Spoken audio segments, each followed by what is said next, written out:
Hello and welcome. I'm Riz Khan. My guest today is someone who's turned controversial conversations on issues such as the woke culture into an art form.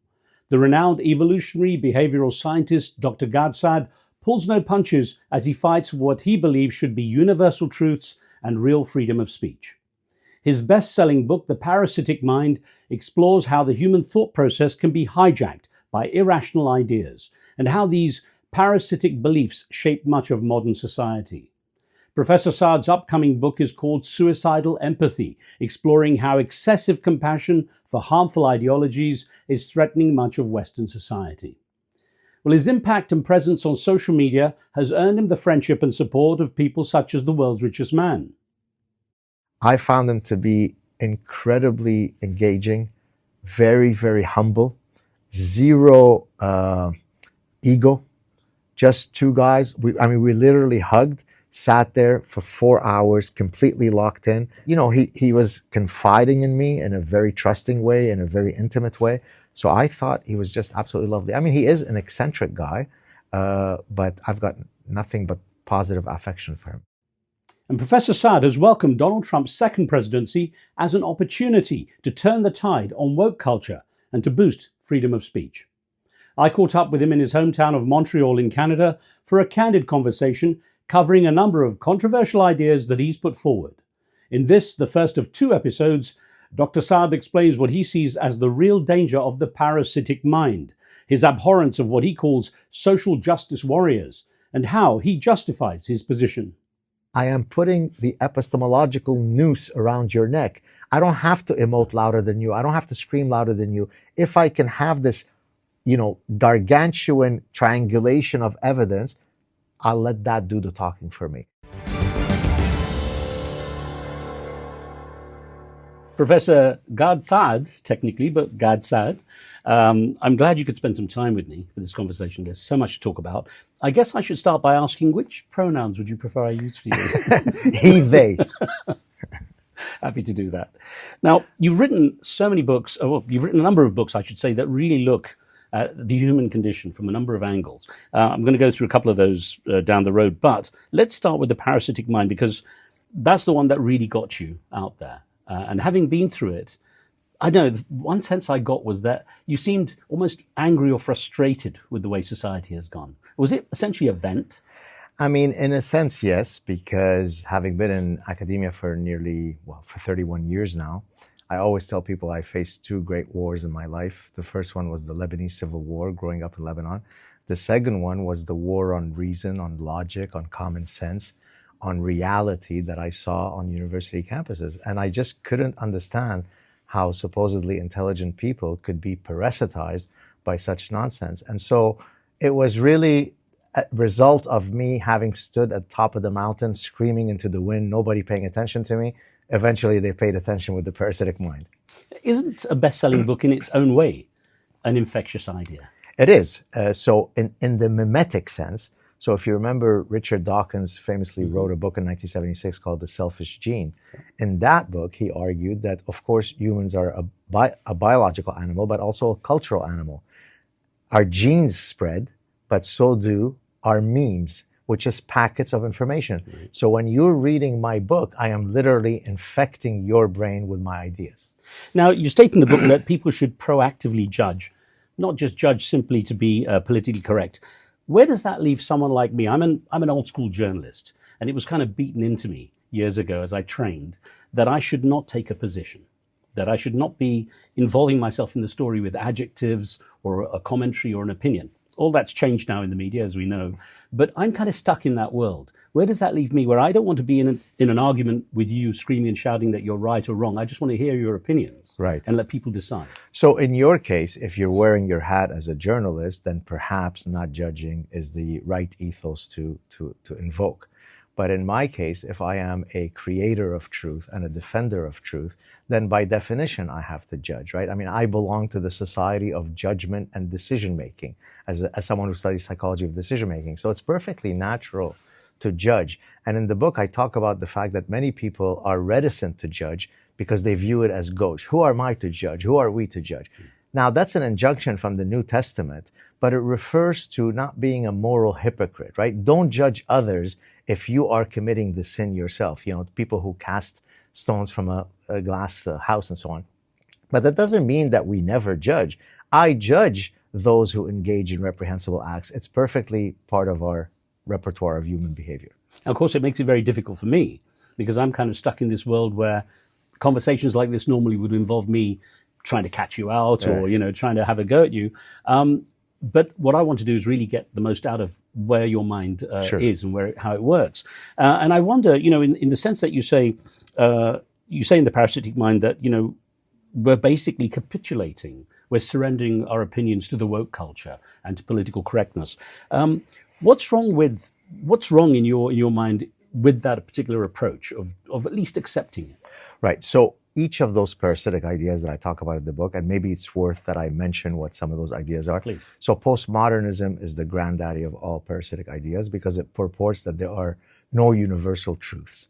We are completely shackled by subjectivity, so to speak of an objective truth is completely nonsensical according to the postmodernists. Cultural relativism is an offshoot of that. It says, who are you to judge absolute moral truths, right? If another culture wants to cut off the clitorises of little girls, that's their business. Don't be a cultural imperialist. Social constructivism is another parasitic idea. It basically says we're not biological creatures. Everything is due to social construction. So if Bubba can bench press more than Linda, it must be because his parents taught him to play rough and tumble. It can't be because there are physiological, hormonal, morphological differences between men and women. Now, each of these parasitic ideas originally started off from a noble place. So take, for example, trans activism, right? Yes, of course, trans people should live free of bigotry. That doesn't mean in the service of that goal, we end up murdering and raping truth. So that, yes, if a 6'4", 280-pound guy decides that he's Linda tomorrow, who are you to judge whether he's not really Linda? So no, I do judge people who, in the service of an original noble goal, decide to kill truth. You see these ideas to explain the parasitic mind as basically parallel to biological parasites. Exactly. Yeah. So let me give you. Yeah. Please, So earlier I mentioned memes. Memes are not the same as the neuroparasitological framework that I took, and let me explain why. A meme could be positively valenced, neutral, or negatively valenced. A parasitic idea is inherently negative, right? And the reason why I chose the neuroparasitological framework comes from the animal kingdom. So in nature, the field of parasitology is the study of host-parasite interaction. So for example, you could be parasitized by a tapeworm that takes over your intestinal tract. A neuroparasite is one that seeks to end up in the host's brain, altering its neuronal circuitry to suit its reproductive interest. So for example, a wood cricket abhors water. When it is parasitized by a hairworm, the hairworm needs it to jump into water in order to complete its reproductive cycle. And so that was my epiphany. Aha, I will now use that framework to argue that human beings could be parasitized by actual physical brainworms, but also ideological brainworms, and hence the parasitic mind. Why do you think humans are so vulnerable to these idea pathogens? Well, I love that you asked it that way, because I've often been asked, is the parasitic mind something that is specific to the current period? And my answer is no. The capacity for the human mind to be parasitized is an indelible part of the architecture of the human mind. What is specific to the current period are the specific parasitic ideas that are taking over. 300 years ago, it was perfectly a good idea if we thought that our neighbor Linda was a witch to throw her into the body of water. And if she swims, then we know she's a witch. And if she drowns, oops, I guess we were wrong. That's a parasitic idea. Mm-hmm. So there are many reasons for that. One of which is, as I said earlier, it helps us get through difficulties in life.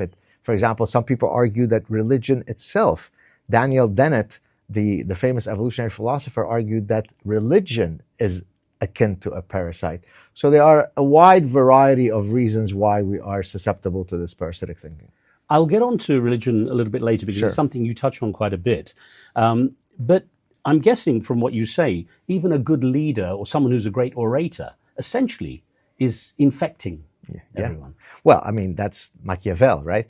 Machiavelli said it doesn't matter if the leader is truly an honest person. What matters is that you manage that's why when you say, for example, someone has Machiavellian intelligence, a salesperson who has high Machiavellian intelligence, what is he or she doing?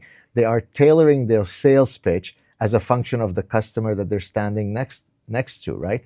That's what a politician does. That's why when politicians are on the campaign, you always see them with a baby. Why? Because that shows that I am nurturing, I am kind, I am compassionate, right? You never see them with babies unless it's about 7 days before the election cycle. So of course, it's all about this kind of impression management. And I guess dating sites, the person always has a puppy. A puppy, or I've actually joked once, but it's based on actual science. If you hold a puppy, if you hold a guitar, and you come out of a Porsche wearing a fireman uniform, sit back and enjoy the ladies. Fair enough. You've alluded to, the issues that you are concerned with in the parasitic mind. What do you think are the three biggest risks facing us because of the parasitic mind? And so the answer to that is also picked up in my forthcoming book called Suicidal Empathy, Right, which touch on that, will yeah. touch on that. Look, it causes us to take certain public policy decisions that are deeply problematic. On a smaller scale, although an important one, it causes about 900 medals to be given. This was an actual study that commissioned by the United Nations, because people say, well, what's the big deal about this transgender thing? Well, there've been almost, and that's an underestimate, 900 medals in major competitions that have been given to biological males, and hence real biological women have lost those places on the podium. So in a small scale, you get this kind of consequence. But how about unchecked illegal immigration? What does that do to the vitality of a society? I mean, economically, it certainly doesn't help. How about if it changes the fabric of that society? How about if you let in millions of people who don't share your foundational values? You're going to irrevocably change the nature of that society. So there are a wide range of consequences, most of them negative, that come about if we allow these parasitic ideas to flourish. By the way, the perfect manifestation of someone who is both a manifestation of a parasitized mind and suicidally empathetic is our current prime minister. Oh, we're here in Canada. In Canada, okay, yes, right. sir. Well, we can touch on the politics in a moment. But the reason I'm asking it in this way is that you talk about, say, immigration, for example. Sure. It sounds like it's a broad, sweeping brush when you apply the idea to immigration. People forget the nuances, and that is that there are benefits from immigration. I mean, of course. In the US, they're going crazy in the agricultural sector now because they've Right. lost all the workers. So how do you balance not overgeneralizing Right. in such a way that it's counterproductive? Right. It just has to be common sense, right? I'm an immigrant, so oftentimes people will write to me and say, you're such a hypocrite. You rail against open door immigration, but you're an immigrant yourself, and your buddy Elon Musk is an immigrant. So why are you railing against immigration? That's like arguing that my little cat, house cat Fido, is a feline, and the lion in the jungle is a feline. Therefore, since they're both feline, you should also go to the jungle and cuddle up with the lion in the jungle. Immigration has to be pursued in such a way that it always leads to a net benefit to the host society. If that criterion is met, then come in, my brother, and let's build a more pluralistic society together. If you allow entry to millions of people who are coming in for no other reason than you being empathetic, it's not going to result in good outcomes. One of the things you wrote in The Parasitic Mind, to quote you, is that progressivism has become the enemy of reason. And you talk about, I love this term, the land of progressive unicornia, referring to unicorns, a mythical but admired creature. Why do you feel that progressivism is the enemy as such? Isn't there room for some understanding? Because it is always rooted in this hopeful ethos. So take, for example, social constructivism, which basically says we're born tabula rasa with equal potentiality.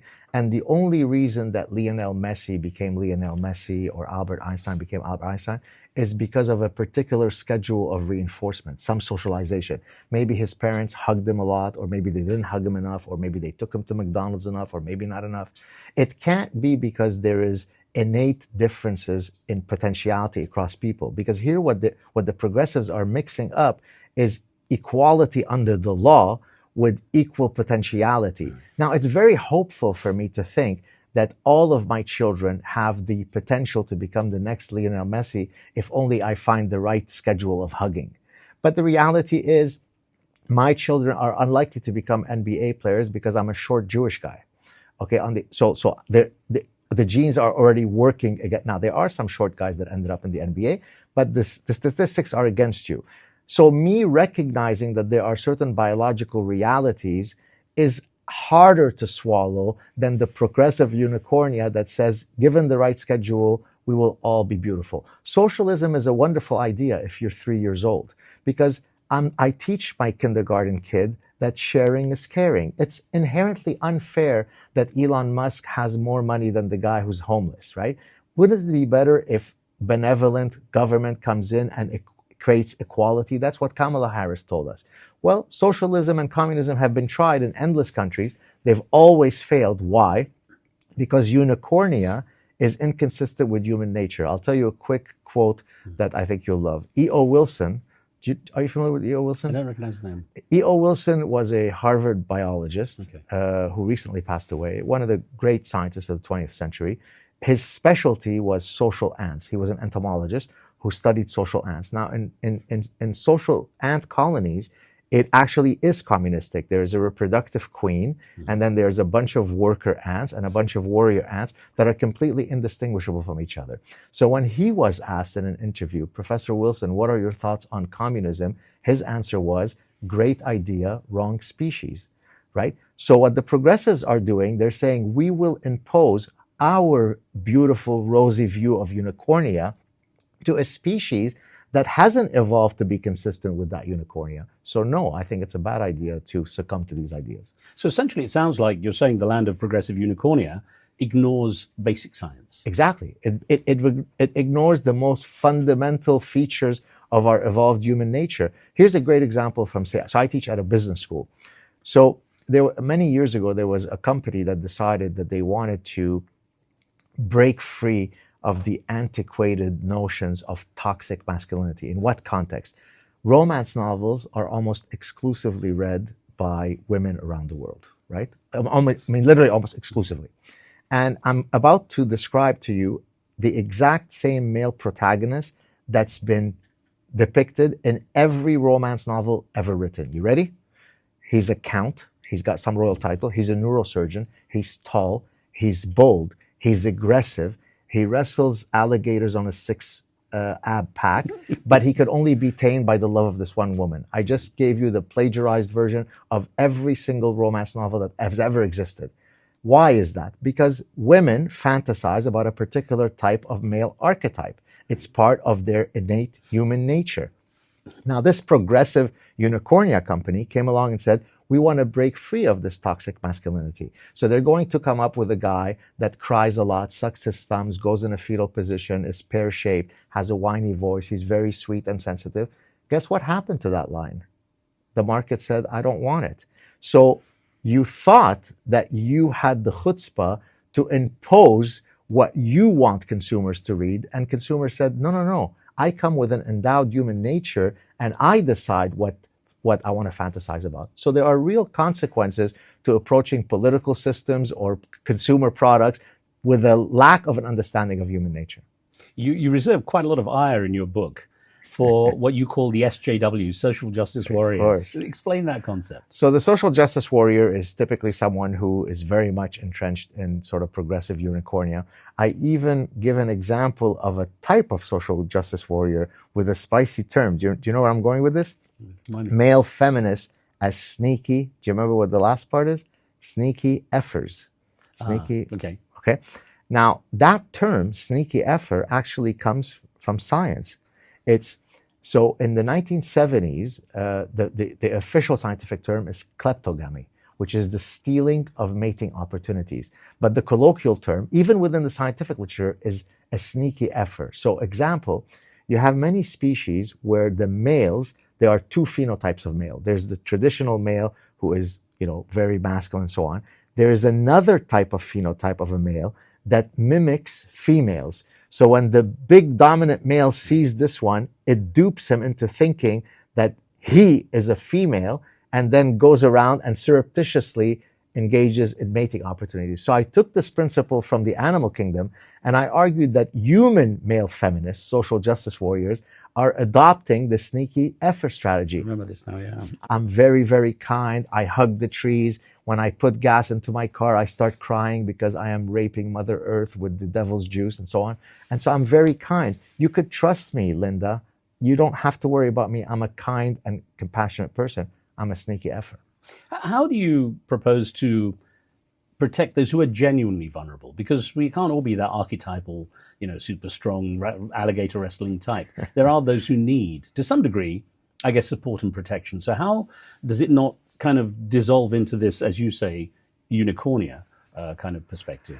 Look, I'm not suggesting that empathy is something that should be eradicated.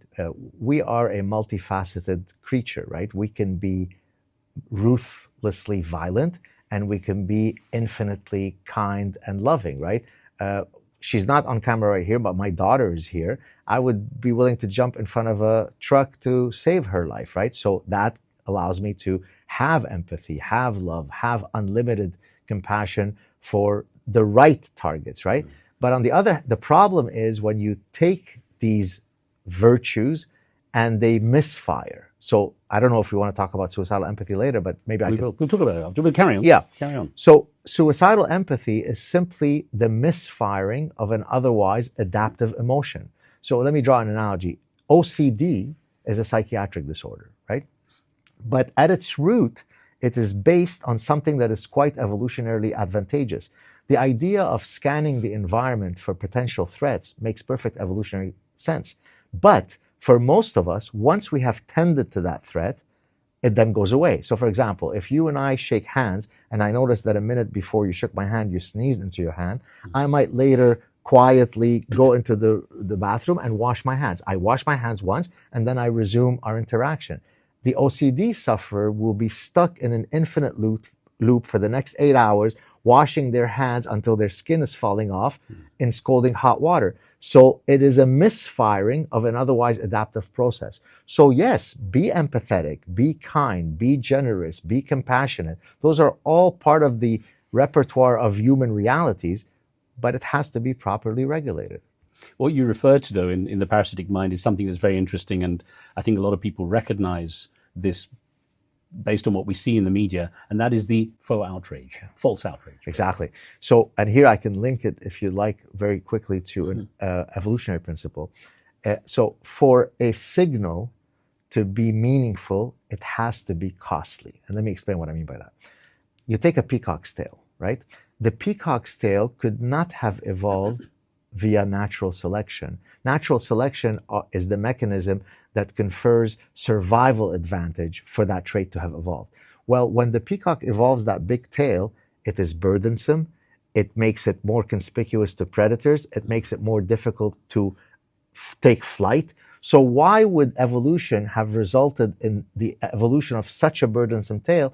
Well, there we talk about sexual selection. Some traits evolve because they confer a reproductive advantage. So even though it is handicapping me from a survival perspective, I am communicating to the peahens, the females of that species, despite the fact that I've got this very burdensome tail, I am still here. Shouldn't you choose me as your mate? How am I going to link this to what you just asked? Putting hashtag bring the girls home, putting hashtag refugees welcome, love is love, and all the other nonsense is costless. So it's not an honest signal. It's a faux signal. Any of us can meet it. But if I speak openly in some regions of the Middle East where I know I might be taken into the back corner and a bullet is put through my head, that is a costly signal. That is true signaling and not virtue signaling. I remember the section where you were saying basically choose me when it came to peacocks and peahens. But it made me also wonder, you use this term, it's just an aside that just occurred to me, this term testicular fortitude quite a bit in the book. And that made me think, well, what about the women? Yes. Well, here I use it in a sort of hyperbolic sense. Right. Margaret Thatcher has more testicular fortitude than most men alive today in the West. Right. So it applies equally to both sexes. Or if I were a transgender activist, to the 680 different genders. When it comes to making decisions, I know you say there's a danger in prioritizing feelings over facts. Yes, sir. But isn't part of the problem that people don't really know what the facts are anymore? That, they're so busy looking for confirmation bias. Yeah, that's true. Let me discuss first the tension between feelings and thought. Please. It's a false dichotomy. It's not that we are an animal of reason rather than an animal of feeling. We are both, right? The challenge is to know when to invoke the right system at the right time. So if I'm walking down in a dark alley because I'm taking a shortcut to get home, and then I notice 4 young men who are loitering, I will get a fear-based response. My heart will start racing.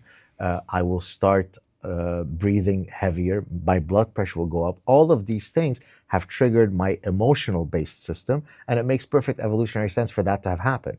On the other hand, if I'm trying to do well on a calculus exam, triggering my emotional system is not going to make me do a better job on the calculus exam. Now, I apply that example when it comes to, say, choosing our political leaders.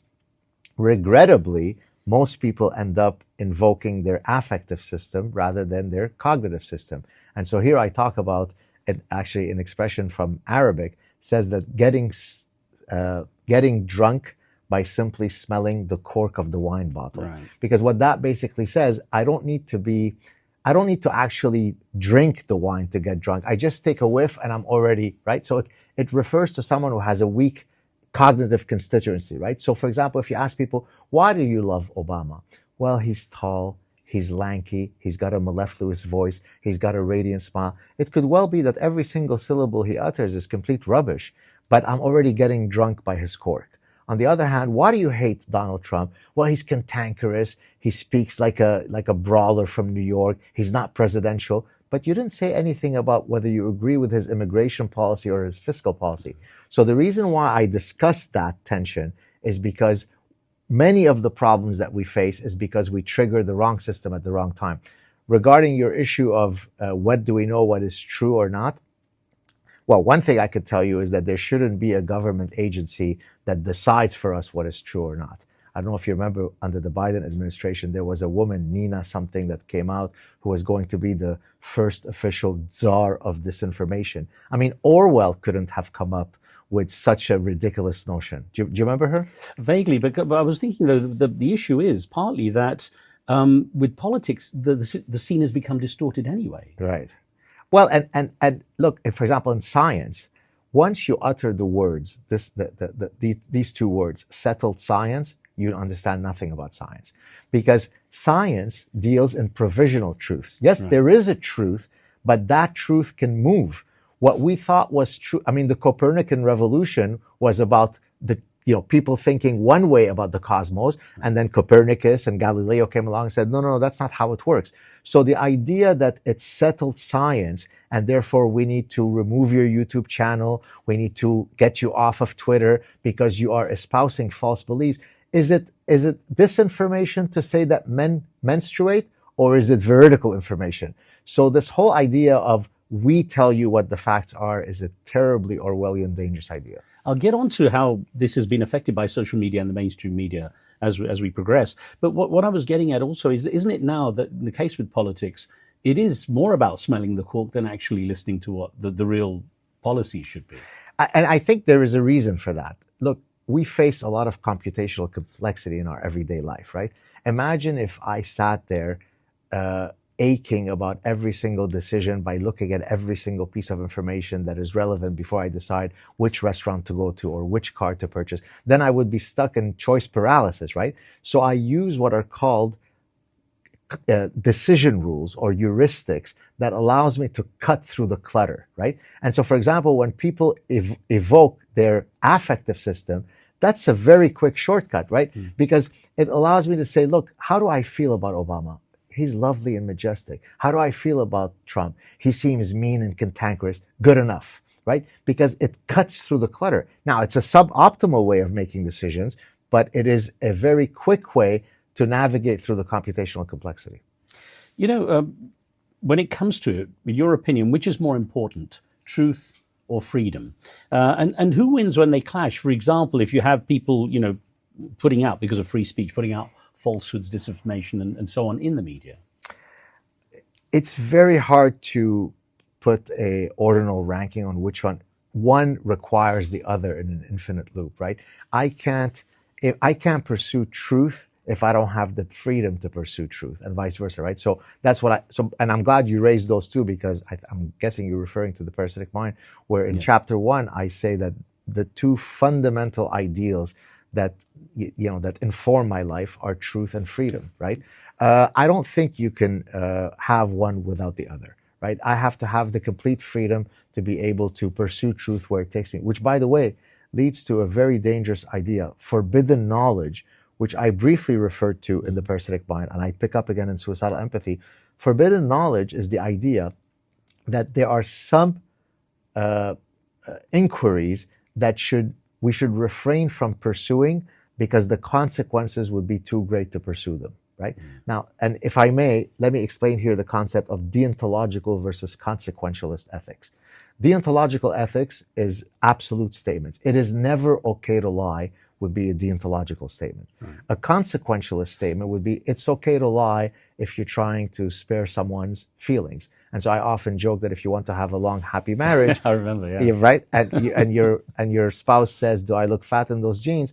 Put on your consequentialist hat and say, "You've never looked more beautiful." You're lying, perhaps, but that is a consequentialist lie. For most things in life, it is perfectly reasonable for us to be consequentialist.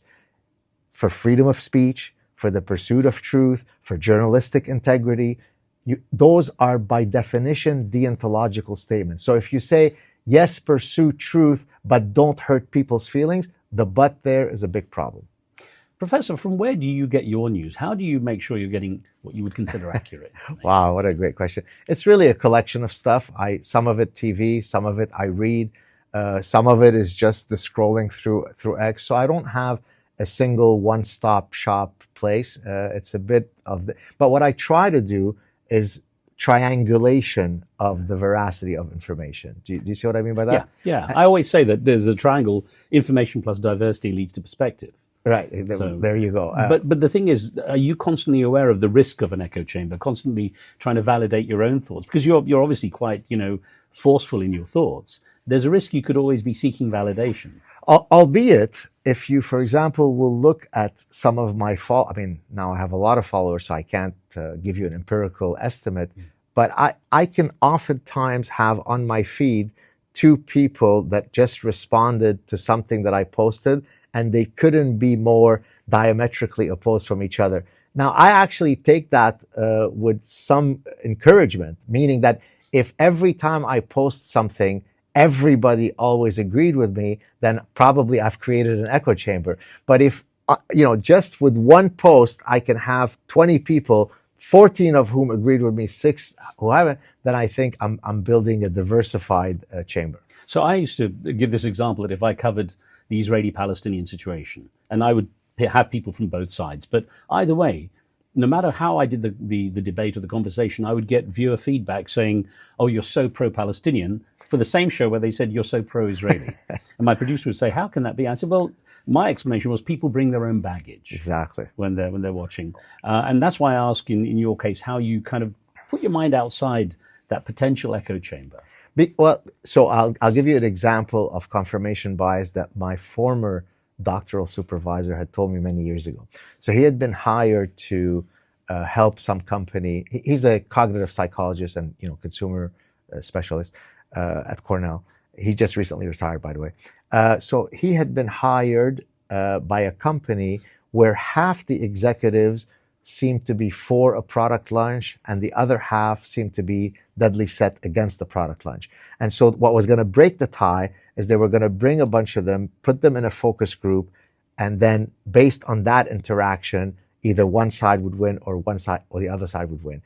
After that interaction happened, then you polled both sides. Both sides said, "You see, we won."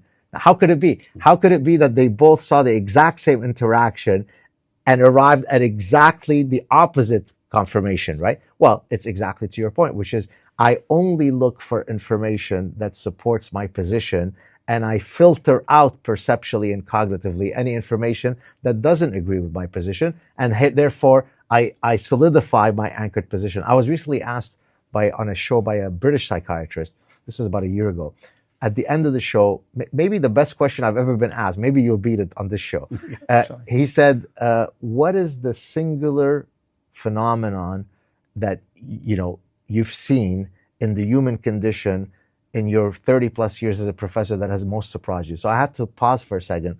And then I said, the inability for most people to change their anchored positions, irrespective of the amount of conflicting evidence that they might be shown, which itself, and that's why, by the way, in chapter 7 of the Parasitic Mind, I try to offer a means by which we can break through that resistance.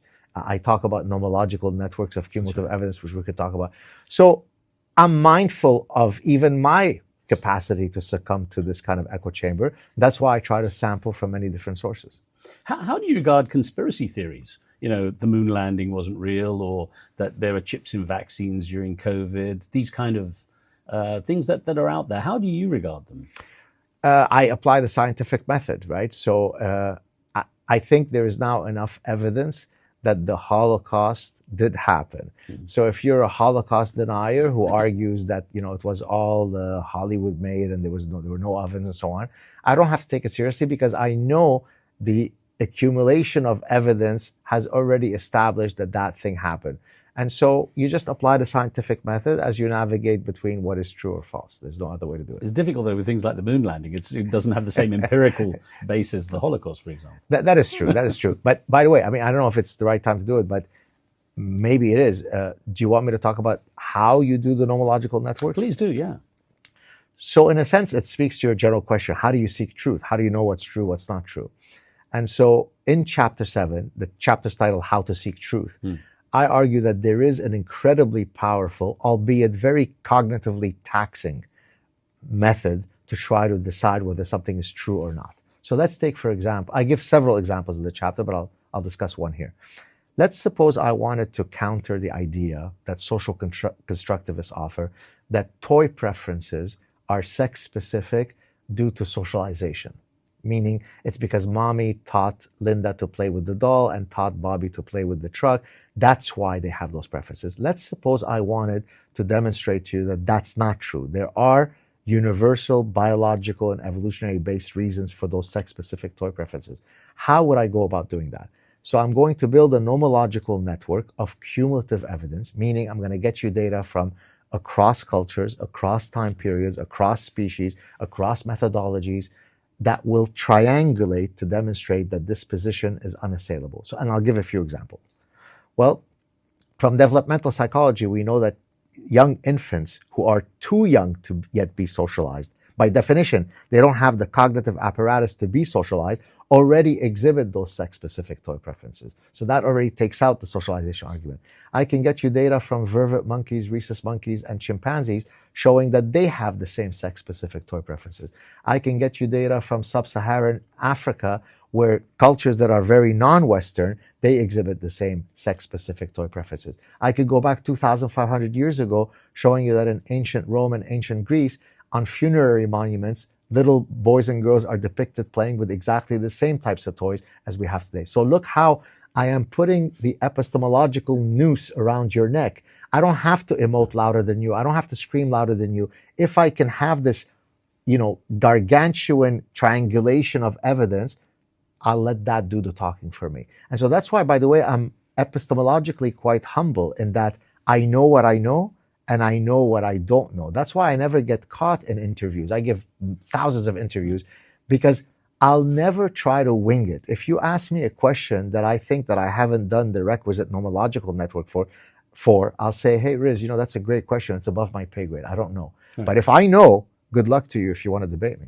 Fair enough. No, because a lot of people obviously want to try to catch you out. Yeah. But if you know your stuff, that's obviously going to be important. But it was interesting because you did say people who spew falsehoods should be judged.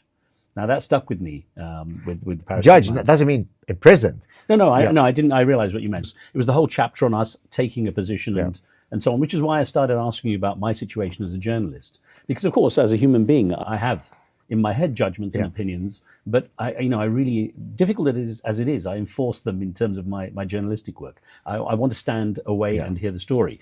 So many people would say that politicians in general happily lie. And in the case of Donald Trump, who I know you do like as a politician, he regularly is accused of lying, and people actually metrically record this. How do you reconcile your belief then about his veracity with that documentation? So there are lies and then there are lies. So Donald Trump lies about, I've got the biggest in the world. I'm the greatest lover in the history of humanity. The biggest audience was ever at my inauguration, right? They're ego defensive lies, right? So is he fibbing? Undoubtedly. That is a very different lie than if you are a postmodernist saying that there are no objective truths. That eradicates the possibility of truth being. And it's that allows them to say slavery is freedom, war is peace, men are women. So lies don't all come in the same final shape, right? Is he lying in the sense that he's constantly trying to protect his ego because he's a benign narcissist? Yes. But there are guys on the progressive side that are lying.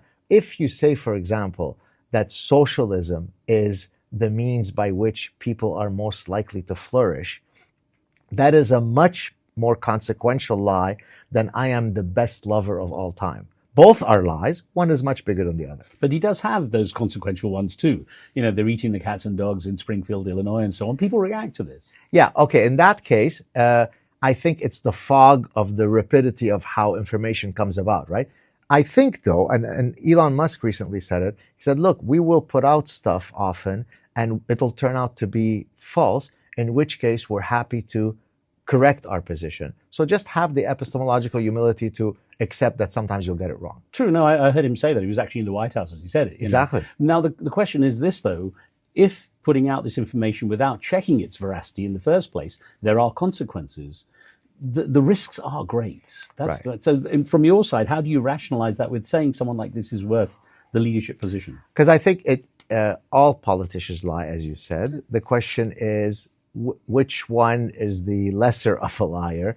I don't think that when I put my imprimatur in supporting a particular candidate, I think that they are interchangeable with a saint, right? I think that given these options, this is probably the better option. So given the types of values that are important to me, it is incontestable to me that Donald Trump would have been a much better choice than Kamala Harris.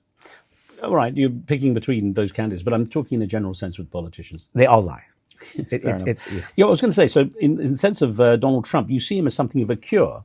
As you said in a recent essay, you wrote about his election victory saying, it's an unequivocal repudiation of the ideological parasites that have wreaked havoc on our societies. Yes. And if, as you also say, it took decades of assiduous indoctrination for these parasitic ideas to flourish in every nook and cranny of our institutions, we'll get onto those further. Yeah. How can 4 years of a Trump presidency turn them around? You've said it, it takes decades. That's a fantastic question. It's actually one that I keep hammering now with people, that don't be complacent in thinking that just because Donald Trump, he came along, he's got the polio vaccine, he administers it everywhere, and polio ceases to exist.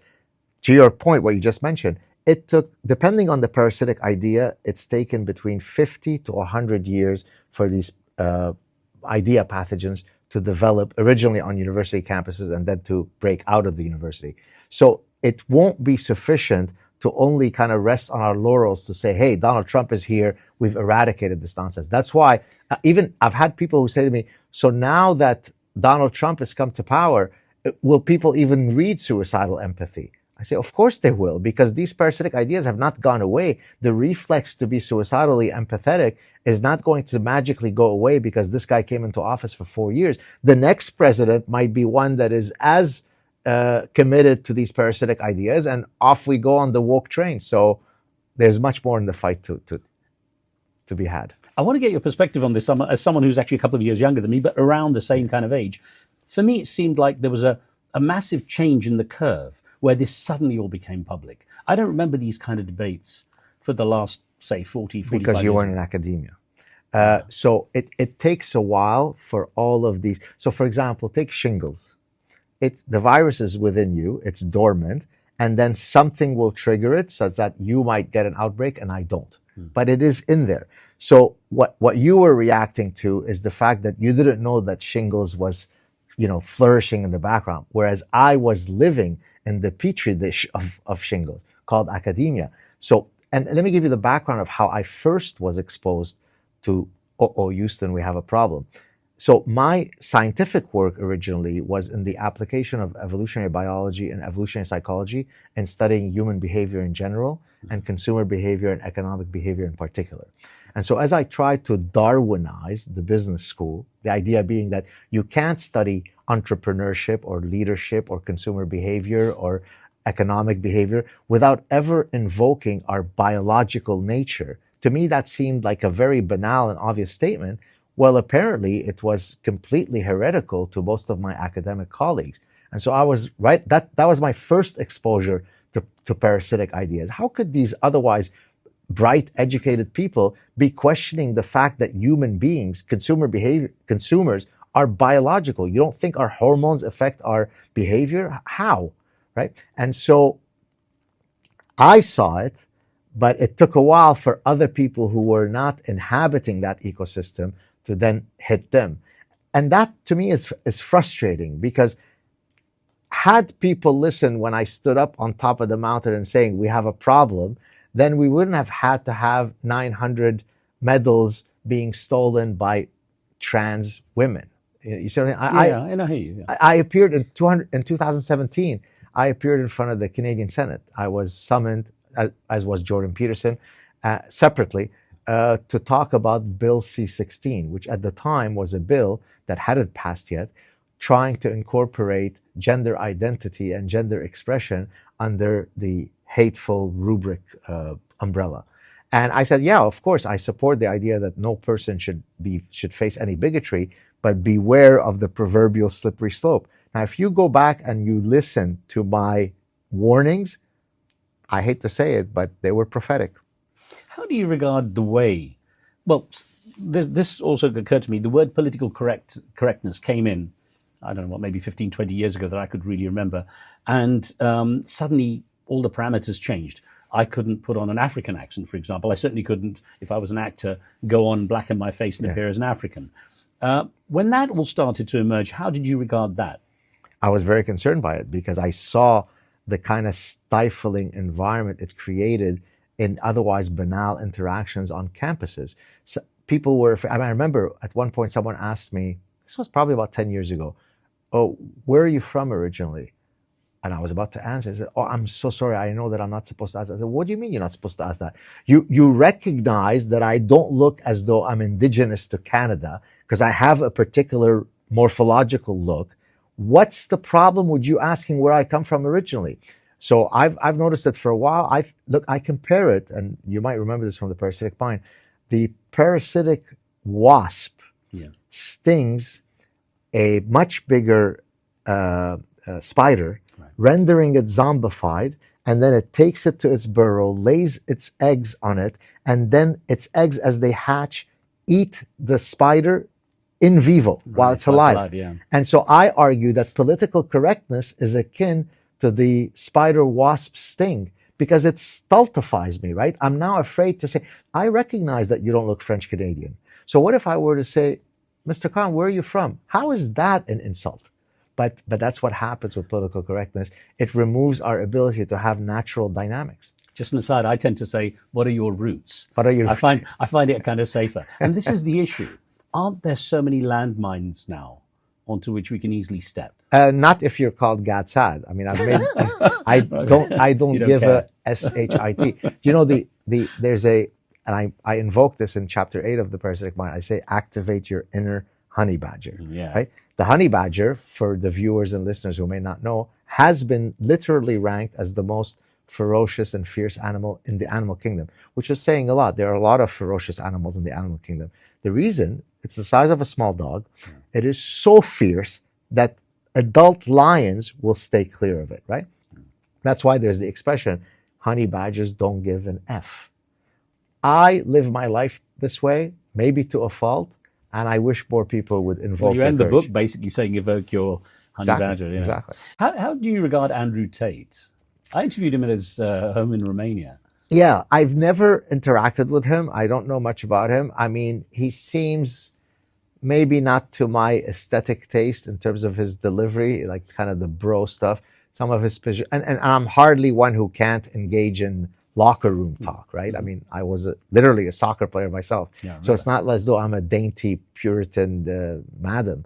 But he seems a bit too harsh for me, for my taste. He's had a lot of influence, especially on young men. On young men, yes. You know, in the approach to some of the things you talk about, you can't refute facts like, you know, men are physiologically stronger than women and so on. I think that's why I was curious in case you'd come across. I mean, he certainly will say some things that are backed by evolutionary science, if not common sense. But I think the style of how he does it is a bit problematic. What did you think of him? Did you enjoy interacting with him? Yeah, it was actually interesting talking with him because, again, I think he's used to people engaging him for an argument. Yes. And he had to stop and think when I just asked an innocent question. Right. So, you know, I'm going to go back to Donald Trump just for a couple more questions. Joe Rogan, someone with whom you've appeared a number of times now, has been very influential. How much do you think he played a role in tipping the scale in favor of Donald Trump? Huge. As a matter of fact, before he had appeared with Joe Rogan, I was in touch with Trump's people about him coming on my show, which is a much smaller show than, I mean, I'm a popular guy, but I'm not Joe Rogan popular. And when they had asked me, what would be your idea of, you know, what would you want to get out of it? I said, well, you know what I'd love? Just to sit with him and to humanize him so that the people who are on the fence can actually see he's a funny guy. He's got a great sense of humor. He's a regular. He could, you know, just shoot the blank, right? Well, that's exactly what ended up happening when he went for 3 hours on Joe Rogan, which, of course, at that point, once he's done Joe Rogan, there's no point on coming on my show. He's done the biggest show. But so to your question, I think it really helped to humanize him because so often his interactions are ones where he's put on the back foot, where he's defensive, whereas here he's calm, he's relaxed. There's no gotcha stuff. With just two guys chatting, I think it probably flipped a few people who were fence sitting. How do you feel he's done so far now, about a month into the presidency as we're talking? I don't think, I mean, as you said, I'm a bit younger than you. I can't think of a 4-week period where a president did more stuff than this guy has done. Is it good stuff? Well, you tell me, is there some bad stuff? Is there some stuff? Well, I'm asking you really because I'm essentially just taking the position of getting your perspective on this. Yeah, so far, I haven't seen anything that has caused me great alarm. He got rid of all the Title IX stuff where biological males can enter female spaces. That's good. He's trying to cut down on open border immigration. I think that's good. He's trying to reduce the excessive waste and corruption through Doge. That's good. So far, I think I'm happy. Okay, because some would say there's been some backfiring, firing all those people, you know, in the government who now suddenly have to be re-recruited because it's overdone. The Gaza Riviera, you know. Yeah, that's a bit of Trump bombast.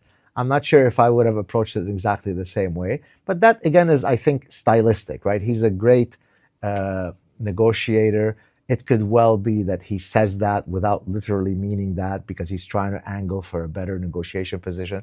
So I can't pretend to know what's exactly in his mind, but I can see how the optics of such a proposal could irk a lot of people the wrong way. Now, in The Parasitic Mind, you talked about an analogy where there's an elderly woman being attacked in an alleyway. Yes. And you could be one of two sorts of people. The one who goes in and helps or the one who kind of walks away and avoids getting involved. And you said be the first. You can get involved.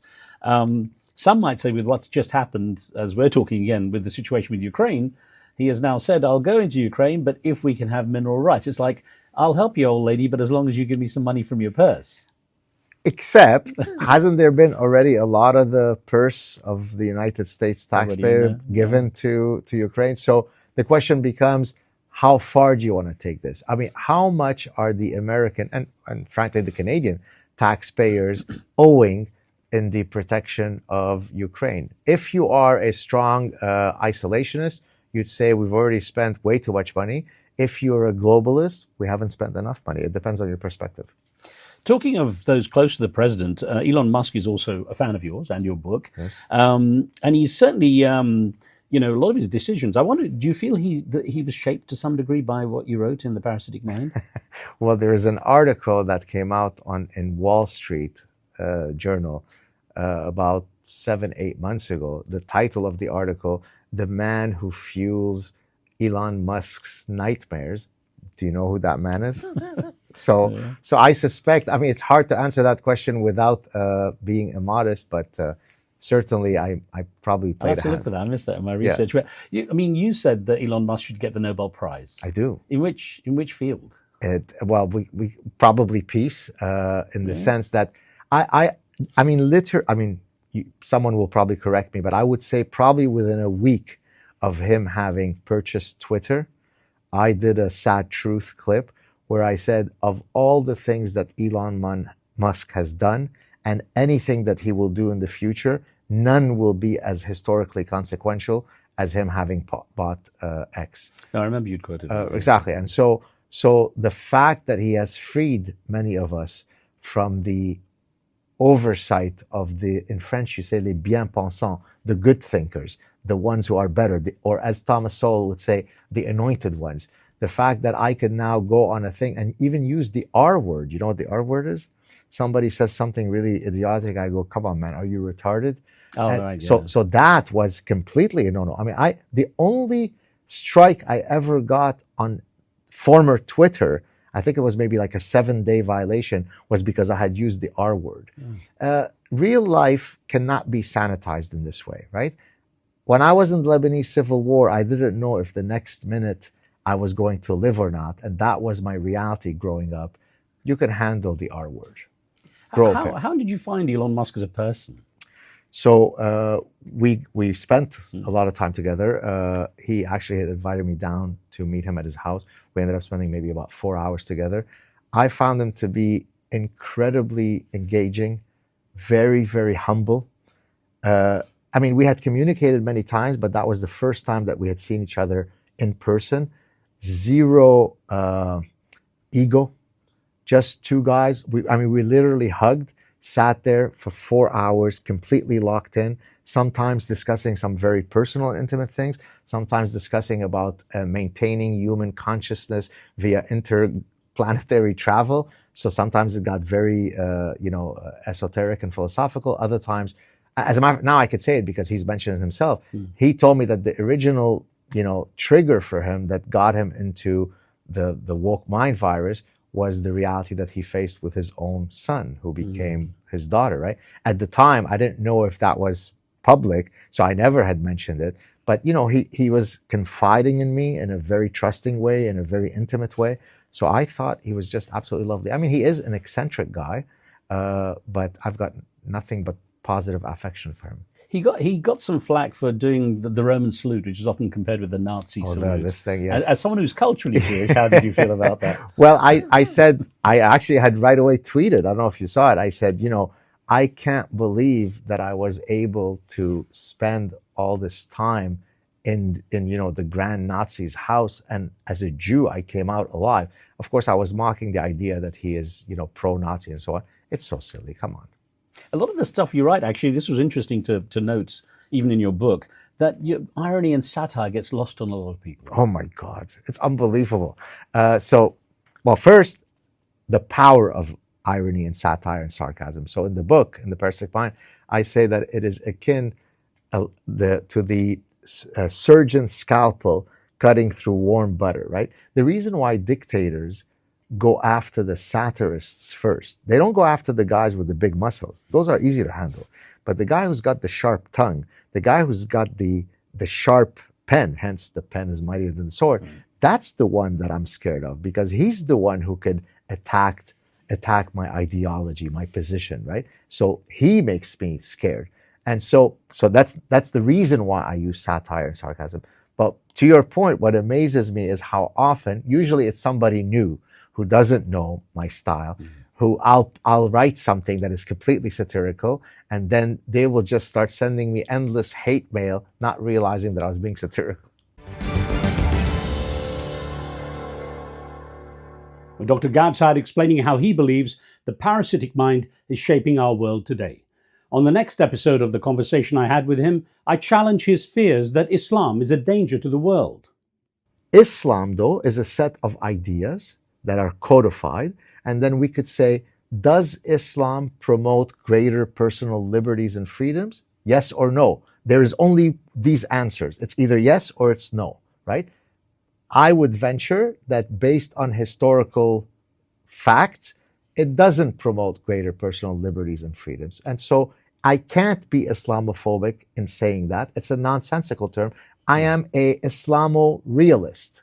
Plus, a look at how suicidal empathy, also the title of his next book, will drag down the world order if it's not fully resisted now. Join us for that. But in the meantime, don't forget to leave your thoughts and comments, subscribe to the channel, and we'll see you next time. A big thank you from me and the team for watching. I'm Riz Khan. See you soon.